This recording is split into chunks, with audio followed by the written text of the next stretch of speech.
Welcome to Thanjai Dhanashree channel.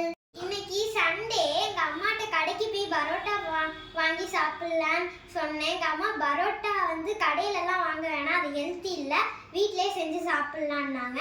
Okay, நான் அம்மா வேணான்ட்டேன், நானே செய்யலான்னு சொல்லிட்டு நானே செய்ய ஆரம்பிச்சிட்டேன்.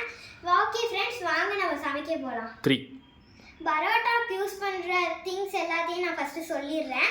ஒரு பவுல் எடுத்துக்கோங்க, அப்புறம் மைதா மாவு எடுத்துக்கோங்க, சால்ட் எடுத்துக்கோங்க, அப்புறம் சுகரு அண்ட் வாட்டர் அண்ட் ஆயிலும் எடுத்துக்கோங்க. அப்புறம் 2 கப் மைதா நான் சேர்த்துருக்கேன் பரோட்டாவுக்கு. நீங்கள் எவ்வளோ வேணாலும் ஆட் பண்ணிக்கலாம். அப்புறம் ஒரே ஒரு ஸ்பூன் போட்டுக்கலாம் சால்ட்டில். உங்களுக்கு தேவையான அளவு நீங்களும் போட்டுக்கோங்க. அப்புறம் 1/2 டீஸ்பூன் நான் போட்டிருக்கேன் சுகர். அப்புறம் வாட்டர் கொஞ்சம் ஆட் பண்ணிக்கணும். வாட்டர் கொஞ்சமாக ஊற்றி பசைங்க. அது ஹார்டாகாமல் பார்த்துட்டு பசைங்க, அதான் நல்லாயிருக்கும். இந்த ஸ்டேஜில் தான் அந்த ஆயில் ஊற்றணும், அப்போ தான் நல்ல சாஃப்ட்னஸ் கிடைக்கும். லாஸ்ட்டாக பசைஞ்சு முடித்தோடனே கொஞ்சமாக ஆயில் ஊற்றி மிக்ஸ் பண்ணிக்கோங்க. மிக்ஸ் பண்ணோடனே 1 hour ஊற வைங்க. ஊற வச்சுட்டு பார்த்தீங்கன்னா சூப்பராக வரும்.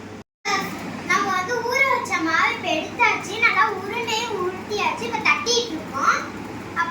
அப்புறம் நம்ம நல்லா சுத்திக்கணும், இப்படி ரோல் பண்ணணும் பரோட்டா மாவை. அப்புறம் லாஸ்ட்டாக நம்ம எல்லாத்தையும் செஞ்சாச்சு. பார்த்தீங்கன்னா இப்படிதான் இருக்கும்.